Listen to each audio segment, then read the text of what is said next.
Welcome to the Thought Leader Podcast.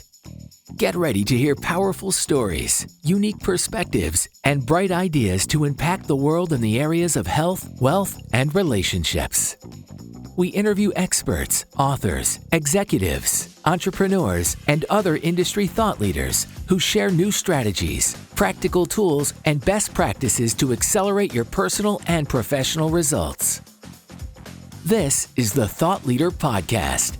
And now, here's your host, Elena Fernandez.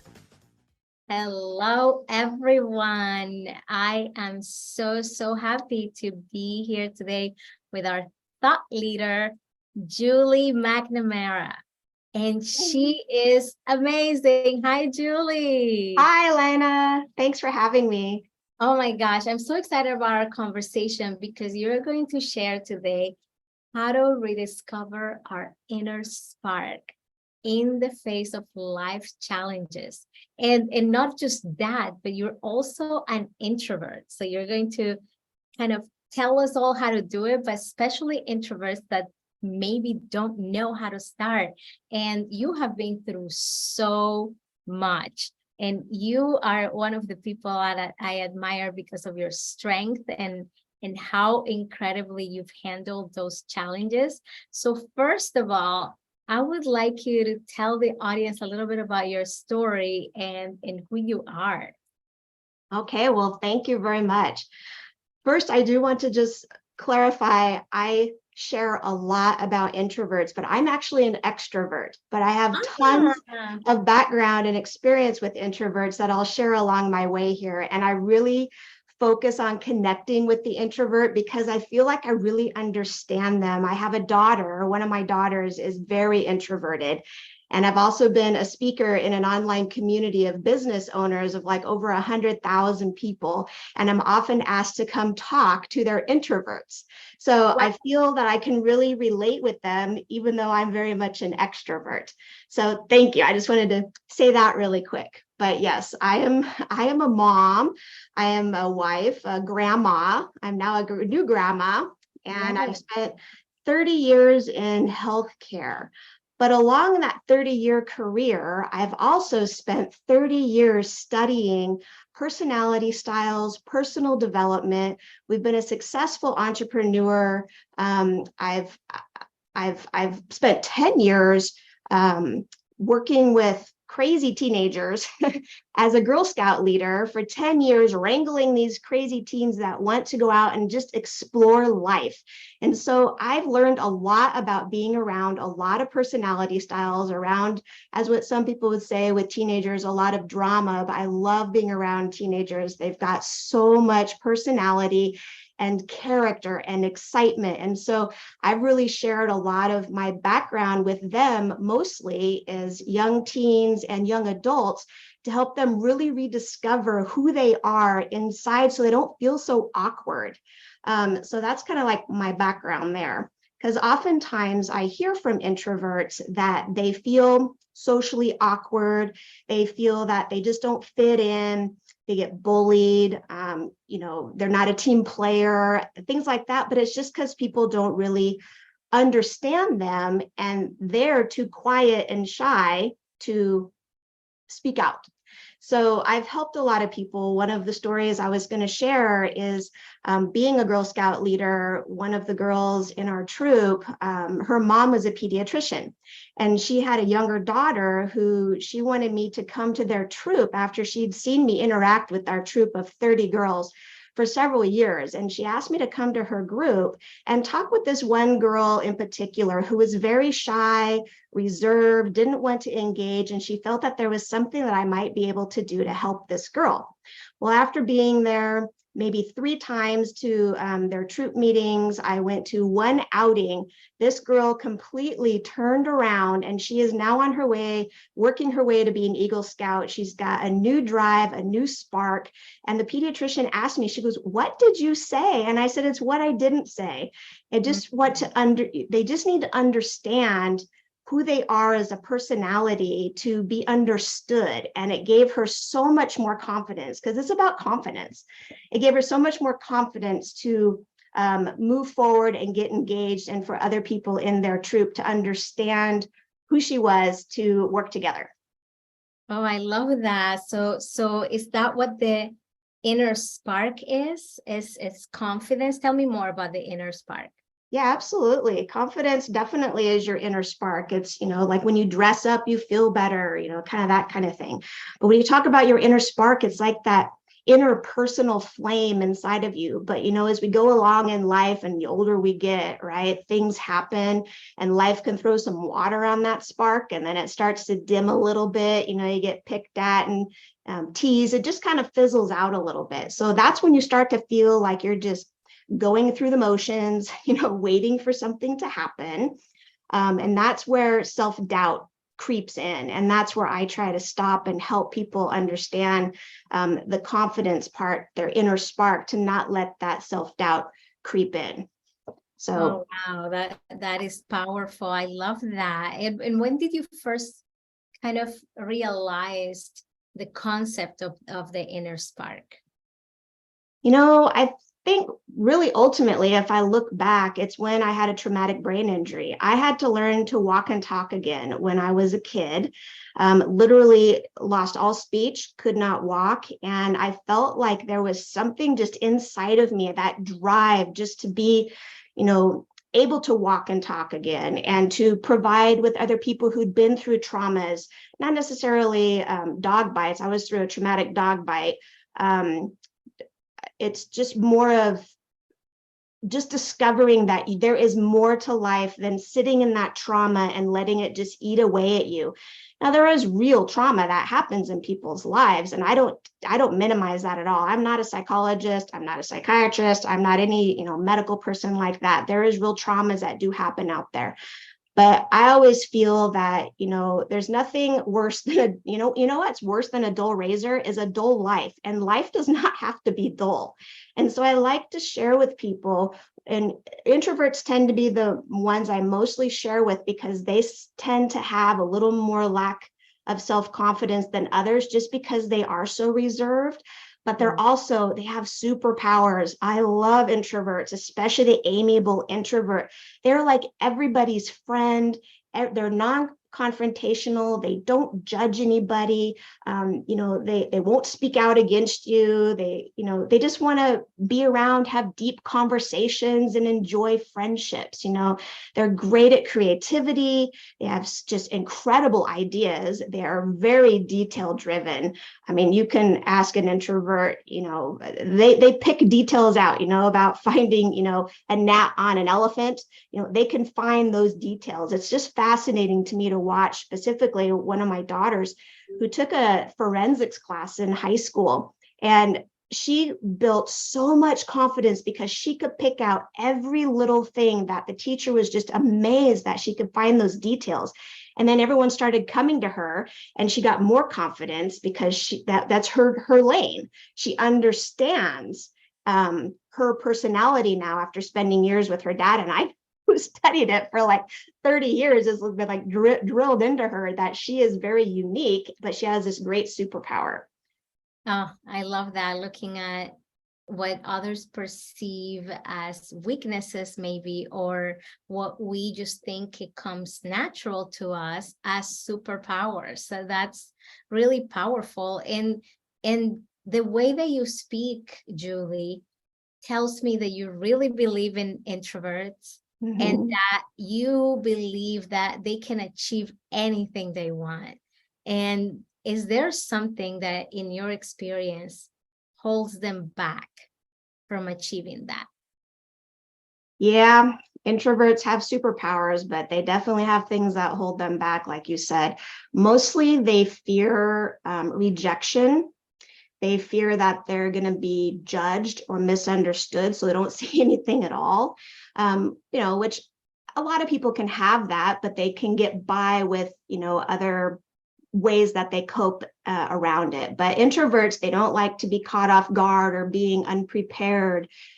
So how do they, achieve what they want in life, basically, right? You want to give them a quiet space to reflect. They like quiet spaces. They don't want to be in a a big party that's boisterous and loud and socializing and loud music blaring, they shut down. They completely shut down.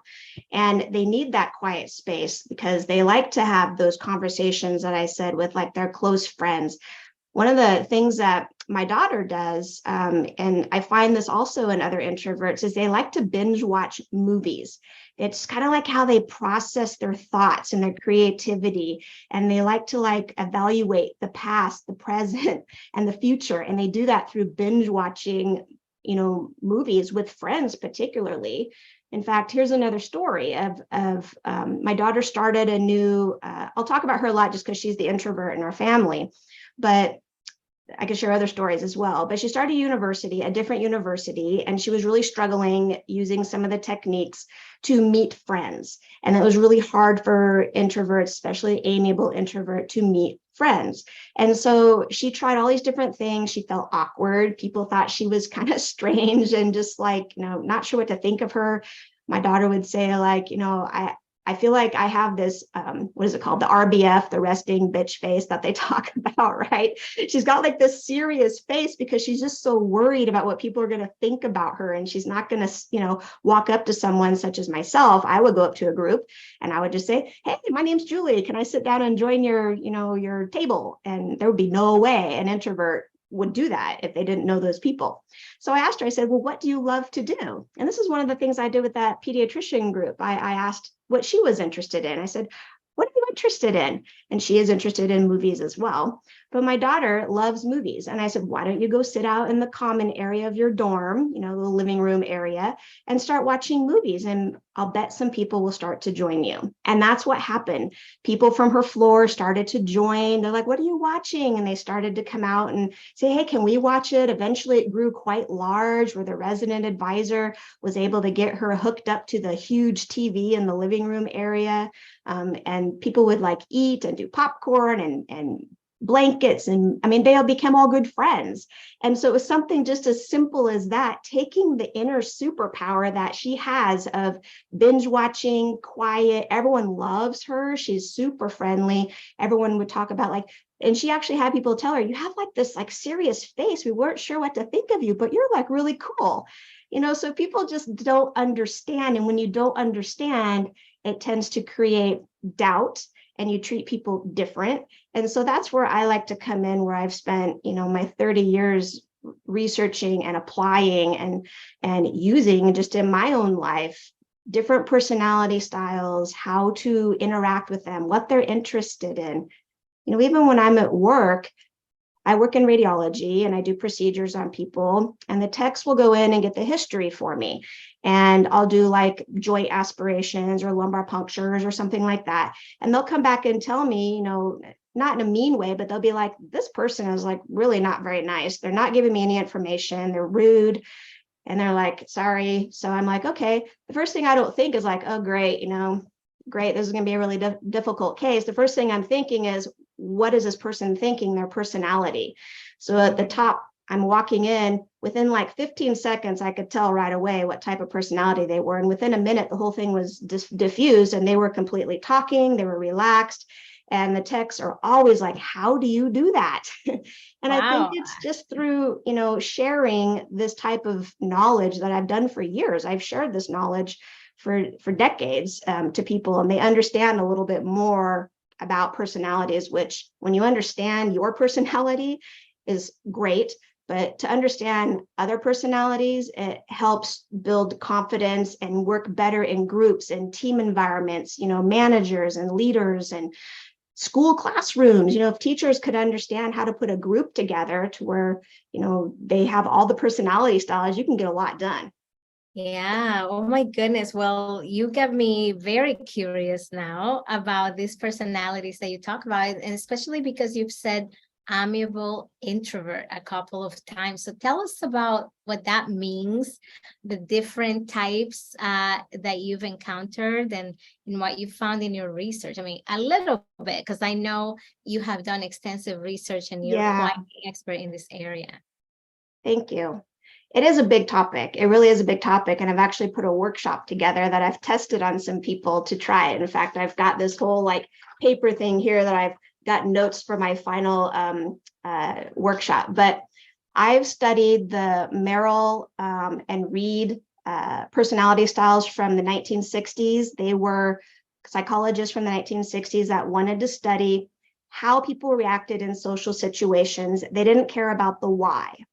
And it was a really interesting study that people that my husband and I looked up to when we were in our 20s, first learning about all of this, we would like just follow people around that were super successful.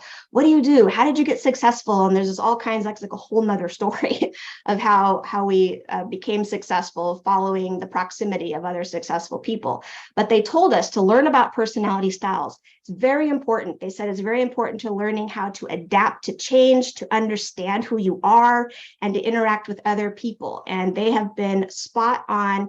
And to this day, I still use the Merrill and Reed version versus how over the decades it's changed into, other people are used to the Myers-Briggs, they're used to the brick, they're used to the enneagrams.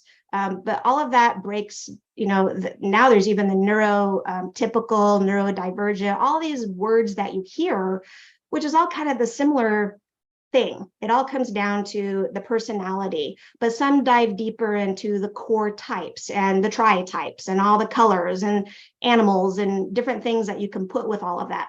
So the Merrill and Reed version is an amiable, a driver, an expressive, and an analytical. So there's only 4 personality styles that I have to remember in my brain that helps me evaluate what's happening pretty quickly. In fact, I used to have like a saying, within a minute, I could tell what kind of personality style you are, and I could interact with you in very easily in a situation. In fact, they teach salespeople how to do personality styles. And I'm not a salesperson, but that's what they do, is they teach managers, they teach leadership and salespeople to how to interact with their employees or clients or things like that. So an amiable person is someone who's very reserved. They like to be safe. They like comfort, things that we already talked about. Then you've got your expressives, which is like myself. They could be very impulsive, great for salespeople because they buy everything. It's like shiny object. It's mine. I've done that. I almost bought a boat in Mexico. My family had to stop me. I was super excited. But yes, they need approval. Okay, they want to approve everything. They're super social. They're not organized. They don't get a lot done because they sit here and they talk about everything. And then you've got your analyticals, which we loved analyticals in our scout troops. Oh my gosh, they were great. They're task oriented. They keep things in order. It's like you want a list put together on what we need to go on this backpacking trip. You get the analyticals to do it. They love it. They love research. They love numbers. They love to prove you right or wrong. They love the research, which is great. I can't do that. It drives me crazy, details. And then you've got the driver personalities. Those are the ones that just they don't even want the directions. They just want to go. They're just like, let's go. We'll figure it out on the way. They tend to be bossy. They tell just because they just want to get stuff done. So it's really interesting to watch this in our Girl Scout troop that we did this with our teenagers. It was really fascinating. I should go into schools and actually talk about this because it's quite fun to watch. Is you would take the personality styles, right? We already knew who they were in our troop. And we would put them together. And if you just tell people to go get in a group, same thing in schools, if you go get in a group, they're all going to join their friends, and people usually have like-minded personalities. So you're going to have all the amiables together. You're going to have the expressives, the drivers, the analyticals. And so what's going to happen at the end of your half hour, an hour project is that you're not going to have a final answer, basically, because the amiables are going to sit there and they're worried about, well, what are they going to think about this? I don't want to be judged on that. So they're going to be really nice, but they're not going to have an answer of, the things that we need to get our backpacking trip done. The analyticals are going to have all kinds of data and they're going to tell you what they need, but they won't know how to get it. And the expressives are probably just going to have all kinds of stories and be laughing the whole time. And they're just ready to go. And then the driver personality people are usually sitting there tapping their fingers. They're usually telling other groups like, hurry up. What are we going to do? Who's next? Come on. Do we have anything ready yet?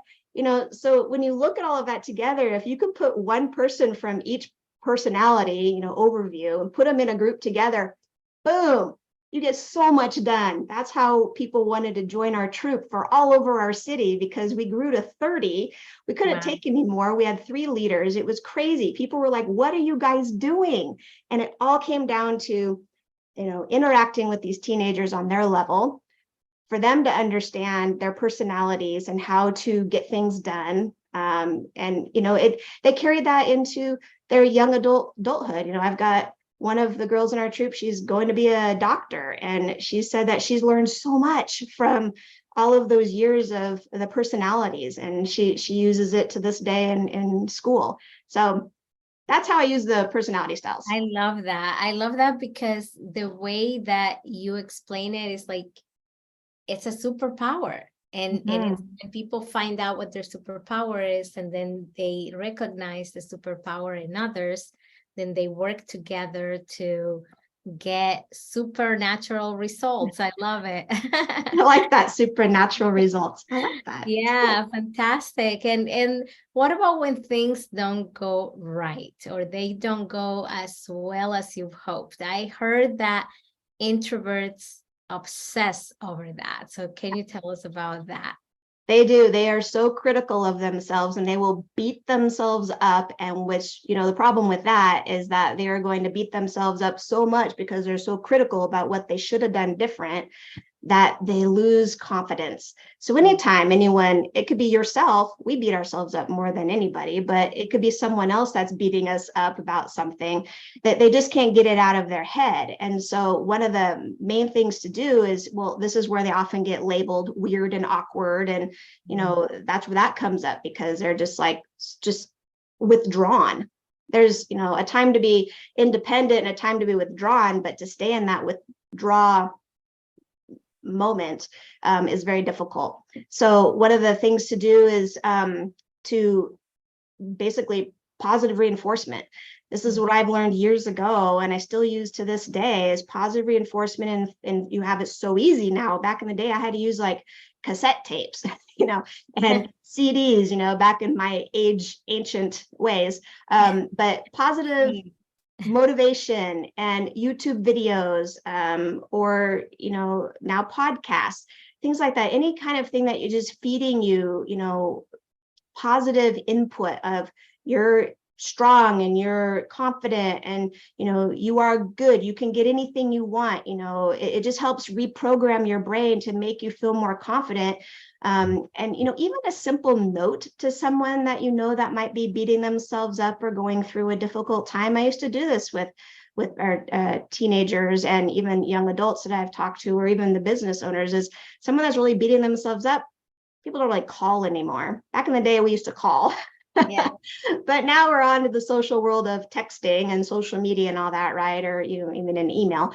But you can text them saying, hey, I've been thinking about you. You did a great job, or don't worry about that. And I'm a big supporter of you.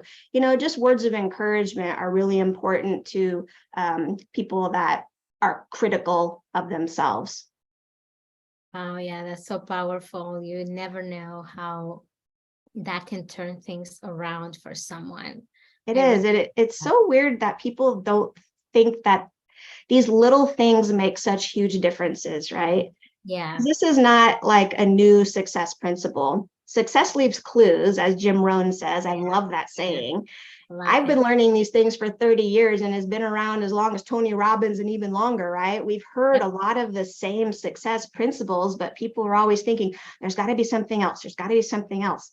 We just need to apply it. And it's literally tiny little things like my daughter with the movie. Put movies on, just changing one little thing. Doesn't have to be big. Send a thank you to somebody, tell them they did a great job, or do something without expecting anything in return, pay it forward, gratitude. Those are all very simple skills that we can use. I love that. Soft skills that cost nothing to learn. Yes. Yeah, yes. Absolutely. Or to implement, right? Yeah. You don't even have to send a note. You could send a text and you already have the phone. So that's fantastic. If someone is feeling hopeless, what are some techniques or how do you think that introverts can find hopes in those challenges that they face? Yeah, that's a great question. Remembering staying positive isn't just about ignoring the tough stuff. You don't have to ignore it. It's there. It happens. It's life, right? But it's how we react to it. It's about finding ways to navigate it with resilience, and grace, adapting. I've talked about that before. Adapting to the situation is, it could be a daunting task, but just taking small steps outside of your comfort zone. I mean, they're really, really so small. Just taking a small step outside of your comfort zone. For an introvert, that can often be go to a social event so you don't seem like you're like antisocial. Go for maybe 15 minutes. Just step outside your comfort zone, and then you can leave, or take a friend with you that maybe isn't expressive, or someone that likes that could be your buffer. But I know that music will get loud and things get loud and it gets too overwhelming, too much stimulation. But step outside of your comfort zone, try something new. It will really surprise you. One of the stories also for a tween, like the 10-year-olds or so, 10, 11 or so, we had a camping competition that Girl Scouts has. And it's kind of crazy that they have camping competitions, right? I don't know if the Boy Scouts do, but we would go to this camping competition, and the girls were supposed to be making their own food, like everything, chopping, everything had to be done from scratch by them and not the leaders. And we were going to be fed by our troop. So they had to chop everything up. They had to cook it. They had to make everything.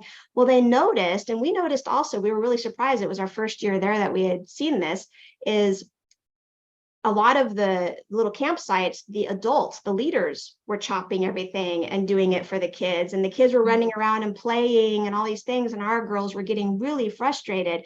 And they were like losing hope, basically. They're like, why can't we go play? And why are they not chopping their food? They were so confused because they were literally, everyone had their job, chopping, washing, cooking. I mean, it was like Dutch oven stuff. I mean, it was like crazy stuff.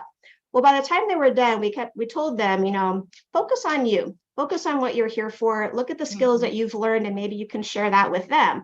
Well, pretty soon they started to get a big audience. Kids were standing there, 10 years old, standing there watching. Wow, you know how to cut vegetables? You guys can cook? Well, it started to lift these girls' confidence, and the other leaders that were in the other places came and talked to us later, and they said that was a really valuable skill for them, or a notice for them to say, hey, we are doing too much for our kids. This is supposed to be for them.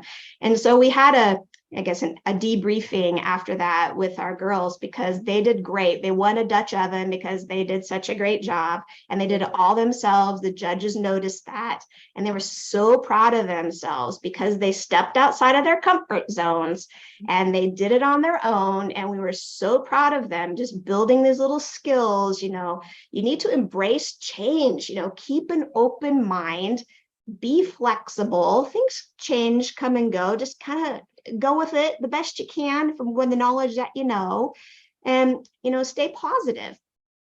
Being proactive is part of life also. You foresee a challenge, try to come up with a solution before it becomes a problem. So basically just step outside of your comfort zone. Wow, yeah, that's such a simple technique, and yet I can see the great value that it brings and how it could turn a situation around so quickly and so easily for the positive. I really love that. And, I love how you're the mother of two daughters that are polar opposite, you call it. And so what would you say to parents who have, children with different personalities like that? It's great. It's totally great. I honestly, for years, my husband and I, we kind of joked about it, but we didn't realize we were doing it in front of our daughter, that we didn't understand her. She was so polar opposite of everybody else in our family. But man, as my husband even uses it today in his management job, he always remembers his daughter. What would she do? What would she think? And it really, really broke us down to the lowest part of breaking apart a personality, of understanding what it means. So for her, she was going through tons of pain, not being understood, even by her own family. Okay, your sister, okay, kind of can understand, siblings kind of saying, picking on each other. Yeah. But for the parents, that was a really low part of being a parent. To my two kids, because we related more with our other daughter because she was a go-getter, really athletic, go, just adventure seeker. Now, looking on the other side, though, my younger daughter, she liked adventure, but she liked it her way. And so embrace what your kid is interested in and go with that. I mean, there's so many great things with different personalities. Here's another story. It's a perfect example of an amiable or an introvert person doing big things. Now, my daughter was probably in 8th grade when she had the opportunity to climb Mount St. Helens with our scout troop. And she was teased so much, picked on so much because she was a little overweight. And they're like, you can't climb a mountain. You're going to fail. You can't do that. They just kept beating her and beating her and beating her.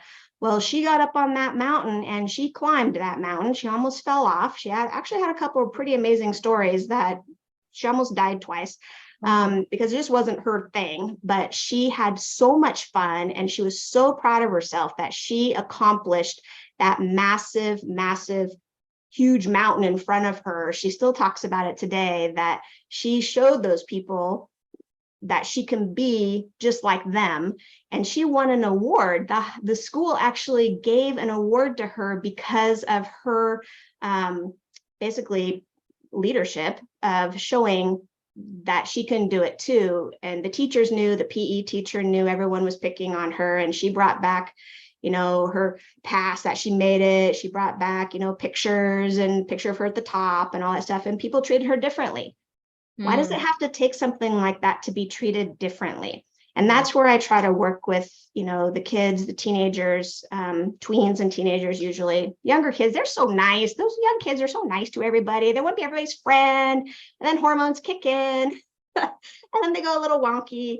So you just got to kind of navigate through their little crazy life, that everybody has the same hopes and desires and dreams. They just go about it different ways, And that's what I love about it. Just embrace what their way is, because you're all going to get there somehow.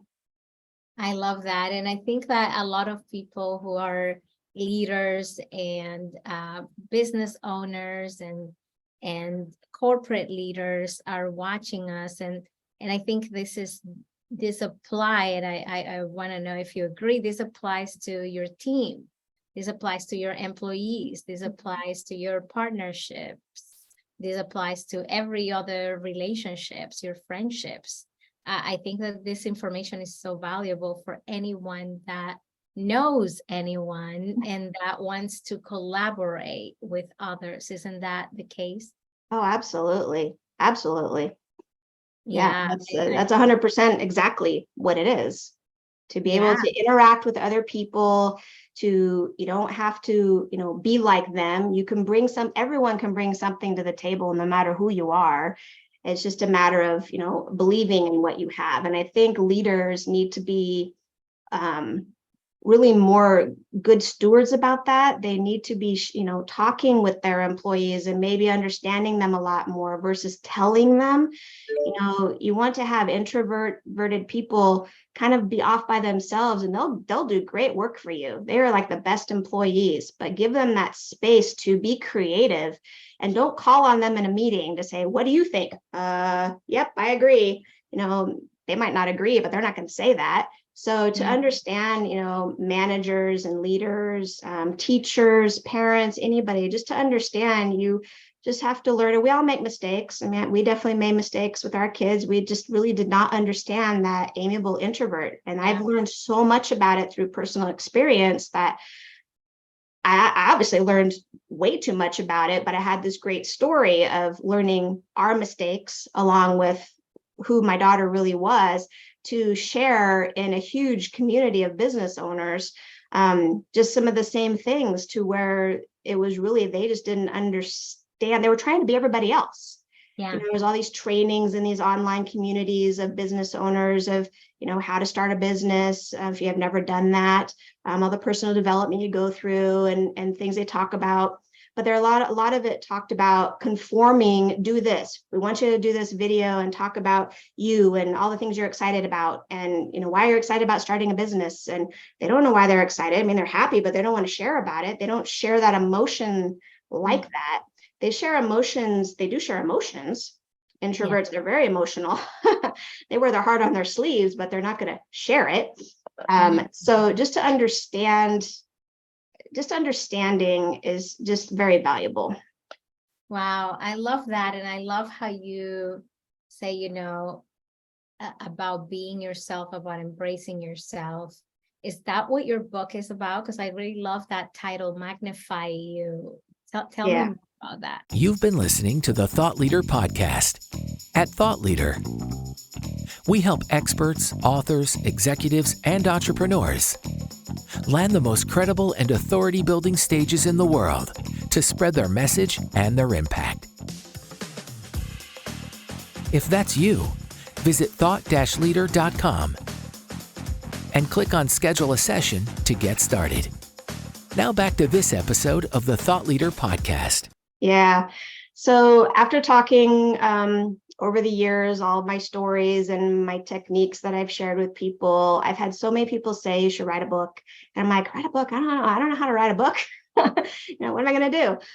So I started to put down, as people kept telling me when I was talking, and specifically through COVID, I did a lot of online videos and invited to a lot of Zoom group team meetings for people across the world. And all of them kept saying, yeah, you really do need to share this stuff in some sort of book, some sort of knowledge, that you did. So I started to talk about, how to magnify yourself. I went through, it's kind of an easy read of things that happened in my life that a lot of people actually can relate to. So, there's death and grief and trauma, kids and cancer and different, kind of about 8 different life events that a lot of people can relate to, and how I navigated those with the knowledge that I have learned. Of course, pre-learning all of this in my younger years, I didn't know a lot of these skills, but my influence, because we're all influenced, right, by our families and surroundings and cultures and all of that.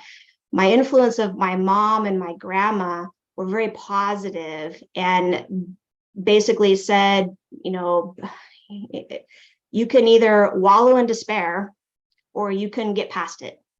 And so from a young age, I learned what the 3 W's are. And I think I shared that when I talked with you before about the 3 W's is 3 fast start ways to change your mind to seeing the positive. Now, they seem kind of silly when you first think about it, but it's why, what, and watch. And so I love the saying, I will, watch me. I mean, I wish I knew that a long time ago, because that's really powerful. So the 3 W's is just a really quick way for your brain. Your brain wants to process what just happened. It could be a traumatic event. It could be a speech you might have given, something that, you just want to break down in your mind that might not have gone well. It could be, a trauma, a rape, a job. It could be anything. Why did this just happen? I just went through this with a coworker. I moved to a new state and met this, new person, a coworker of mine who went through a pretty interesting and very scary, someone complained that he had done something that he actually didn't. They found out later, but he was processing through his mind, what the heck, why? And I said, oh, wait, no, let's not talk about that. Let's talk about, why it happened. It happened. Someone brought a complaint forward. Okay, you process that. It's really quick. It's about perspective. And then what can you do about it?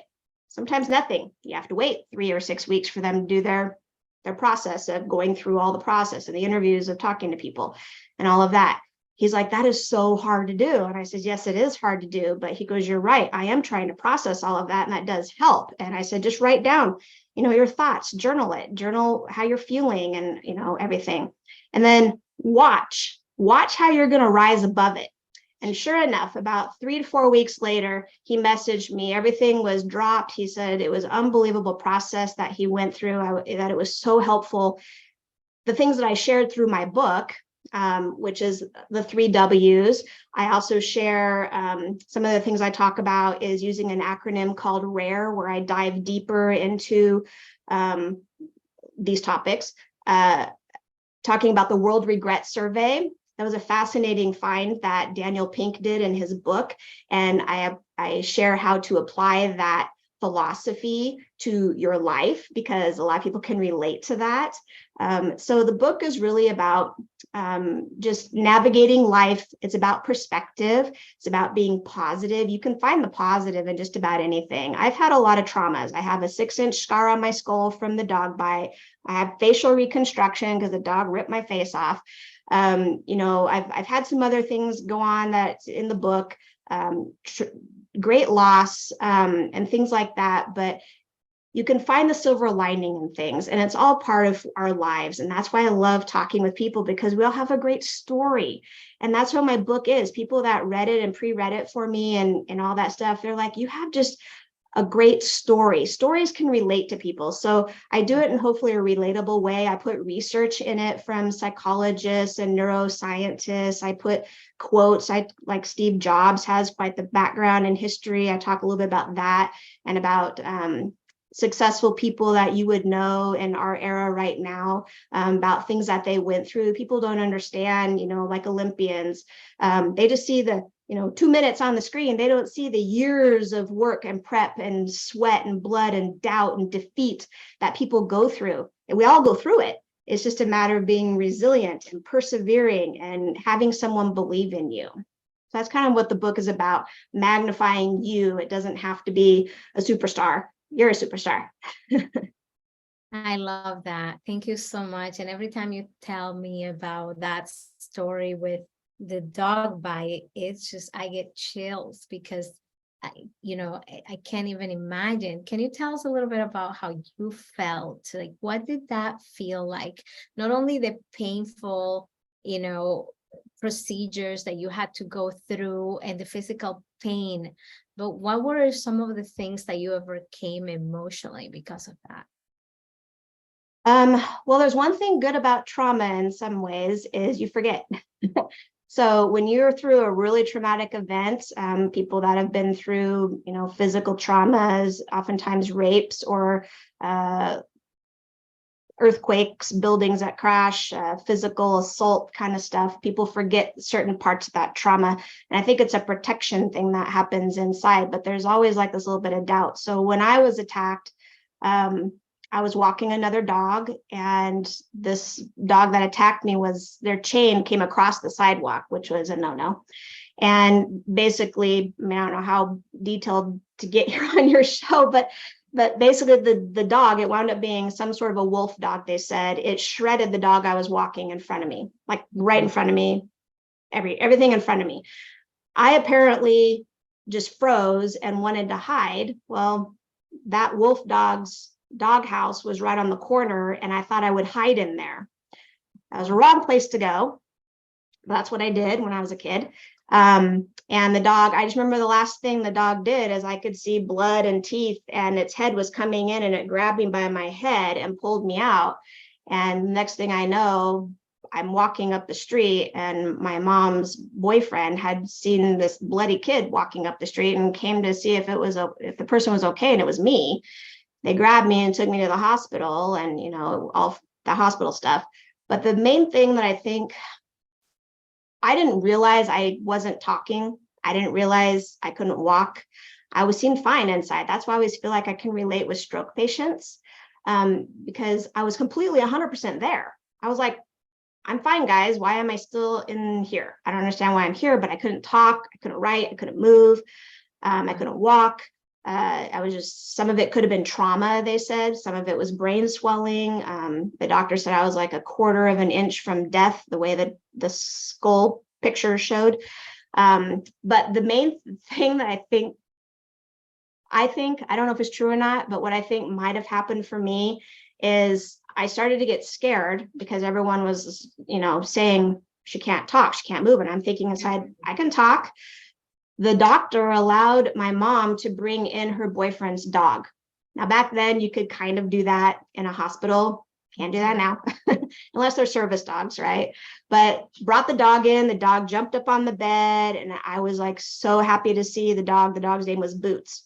And I apparently was moving my arms, but I still couldn't walk. So they put me through therapy. And I remember standing in the room. I was like, fine.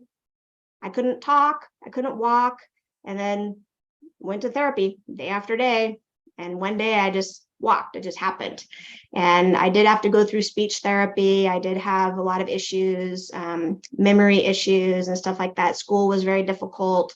Oftentimes I would, I still do today. I have lots of notes that I have to refer to because my brain traumas, I've had a lot of other traumas also, but I still love dogs, love them, love them, love them. I go to the dog park all the time. I had another dog bite several years later. It was my fault that time, kind of that why, what, and watch. Why? Well, I did something stupid. What could I do about it? I shouldn't have put my face down to kiss the dog that I didn't know, came up and bit my lip and luckily bit in and out. I have a scar right here from that. And just, I just realized, I don't know if it's from my mom or the positive influences that I had around me as a kid, but I had a great childhood and a great support system that always told me you can be anything you want, you can do anything you want, no matter what happens. And I have lived with that my whole life. And I share that with my kids and people that I run into, and I share these stories. Some of them aren't even my stories that happened to me, but I've shared knowledge of events that have happened that I think is important, as a thought leader, to share with other people that knowledge so people don't wonder out there what's wrong with them or waiting for that next thing to happen. Life happens once and you can be part of it.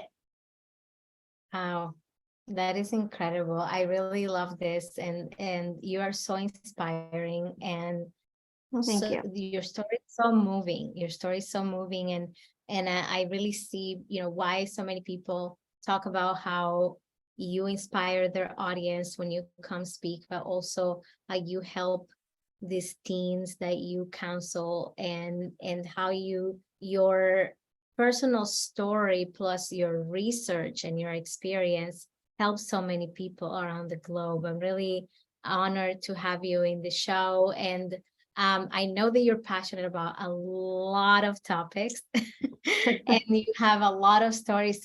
So before we end today, I wanted to know, what are some other topics that you're passionate about? And I also know that you're quite funny, because I've experienced that too. So tell us, what are some other things that you're passionate about?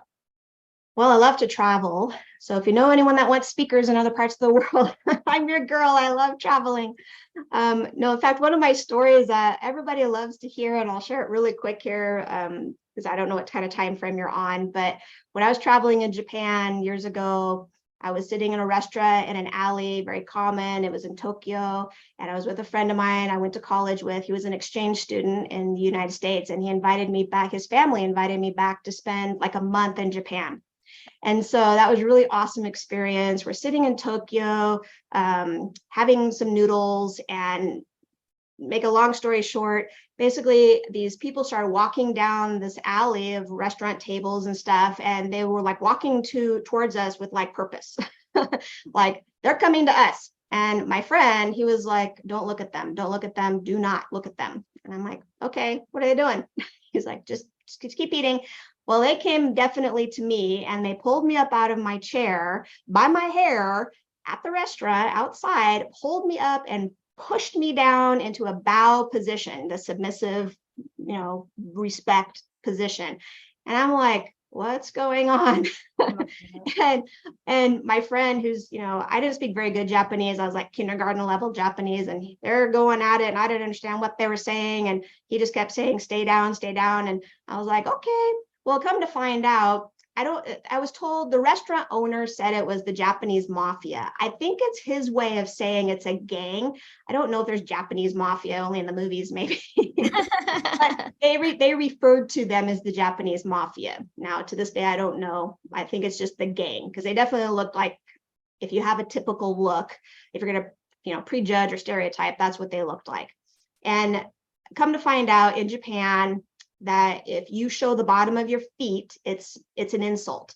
And so I'm American and I'm sitting on with my leg crossed. My foot's kind of facing out, not thinking of anything, just chatting. And they took that as an insult. Well, I didn't only do that once, I did that twice. And I didn't do it on purpose, of course. But the second time I was invited into one of the Buddhist temples. And that was a big honor. I was so honored that, because I'm not Buddhist. And this was a big deal to this family to be able to get me in, the monks' approval, to have me come in this temple all the way inside to go to one of their services. And I thought, wow, this is really cool. I'm so grateful for this, right? And I'm sitting there, but I'm also, not used to sitting on my knees, blood circulating was like not circulating. My feet were falling asleep, pins and needles. My legs hurt so bad. And I was trying respectfully so much just to slide my feet out kind of sideways to get some blood to the back of my knees and my legs. Oh my goodness. I thought it would be fine, but no, apparently my feet were facing a monk that I didn't see on the side of the room. And the whole congregation turned their back on this family. And I felt so bad, but they basically, it's an understanding. They basically shared with the congregation, whatever they call the group there, that, I am an American. I'm not used to sitting like that. So they made a compromise and they let me sit with my feet out and they put blankets over me. So as long as you can understand, different people and different cultures and personalities, and you can always find a way to compromise no matter where you are in the world. I've traveled all over. My mom was like a travel bug growing up. Loved it. I got to travel with her everywhere. I got to experience so much, and I still love traveling, and experiencing cultures is so fascinating to me too, because people are the same. We're the same everywhere. People have the same, like I said, hopes and dreams and desires, and they just have different ways of doing it. And it's so fascinating to me to travel, to experience that with other people. I can still find the expressives and the amiables and, the introverts and everybody, and we can all get along and enjoy food and culture and understanding each other when you have that knowledge. And that's one of my main things as just being part of a thought leader, is to share that with the world. I'm just ready to share. I want people to know, because it's such a great, humbling experience when you have that knowledge to be able to share with other people, to understand. The language of, the world is just to understand each other. And I think that's one of my main things, is to try to get people to understand a little bit more. I love that so much. And I feel uplifted by that story of how you were met with such grace, just because they understood that a little bit more about your culture and how it was different from their culture. But I'm sure that everyone who's listening wants that kind of grace to be extended to them. I hope so. At any moment, especially when we make an unintended mistake. It's absolutely beautiful. And like you said, it demonstrates why you're so passionate about understanding personalities, and why you've done this research, and why you have this passion to share this message with the world. I'm really grateful that you shared with us. And before we end, I wanted to ask you one last question. Is there anything that we didn't cover that you want to share, or any last words that you want to share to leave with the audience today? No, I think we've talked about most of it. I did have, I think, some questions that I had somewhere, but I'm not sure where they are. I think really one of the main things that I'm really hoping that people understand is how to master embracing challenges. So some tips to do that as we end here, to hopefully give you some strategies, maybe some techniques, really, along with the 3 W's, which I think are super powerful. They seem kind of silly, but when you think about it, your brain needs something to process quickly versus that negative. It needs to process, why did that just happen? What, and watch, kind of just let your brain just kind of figure that out really quick, and it helps get your perspective, and then you can move on to addressing issues. with a better open mind, because being an open-minded person and being positive about things really changes your perspective, and more possibilities and opportunities do present themselves to you. The universe, somehow there's that law of attraction, and I completely believe it. I was kind of poo-pooing it years ago, thinking it's not, whatever, but it's so true. There's so much about being in proximity of other people that understand. So if you can understand how to adapt to change, it's super, super powerful. So one of the ways to do it is to embrace change. The more you're able to embrace change, the more you're gonna, succeed in anything that you do. 2 would be to keep an open mind, be willing to try new things, just like I share with my daughter, and even our Girl Scouts, just trying new things. People have often said to me, you have done so much stuff. Well, 1, I just can't sit still. But 2, I love trying new things. My family told me that from early on. Try something new. Maybe you won't like it, maybe you will. And I do. I've tried all kinds of crazy things. And I'm an only child, and my family is just like, you've done that, man, of course you've done that. I've just done a lot of things. So just keep an open mind, be flexible, be willing to change your plans and adjust when necessary. Now, there's times you shouldn't adjust. You should stick to your values and your core beliefs, but there's times where you can be open-minded and maybe try something new and just be flexible. Try it. If it doesn't work, go back to your core belief, because you don't know what you don't know. And I love that saying, we don't know what we don't know. And I have still learned. That's why I love personal development, because you're always learning. There's always something going on that you can learn more about. I can share stories about that too, that personal to me, but I won't do that on this talk. Staying positive is another way to, adapt to change. We've already talked about that. It really makes all the difference in the world, is being positive. You could be negative, of course, but a lot of people that I've met, successful people, they say you can be negative for 24 hours and then get over it. You need to start being proactive and start doing something different to fix it. Failure is good, actually, because the other side of failure is success. So when you fail at something, you know not to do that next time. You've learned from it, you've had that experience, and it just helps, you to move forward, maybe on a different path than someone else. So don't compare to them, because everyone's on their own path. And the last thing, and I already touched on it really, is just to be proactive. So when you identify potential problems, try to think of a solution, also, even if you go to your boss, your managers, your leaders, your teachers, there's a problem, try to think of a solution maybe that you can bring also, because, even leaders, they don't want to hear problems all the time, even though they get paid for that. But it's helpful when you can bring a solution forward, because it might even be one that they haven't experienced before, especially if they don't understand your personality style. So you can bring forward, myself as an introvert, I would really like kind of a quiet space. Can I work on this project, over here by myself, or bring in one other person or something?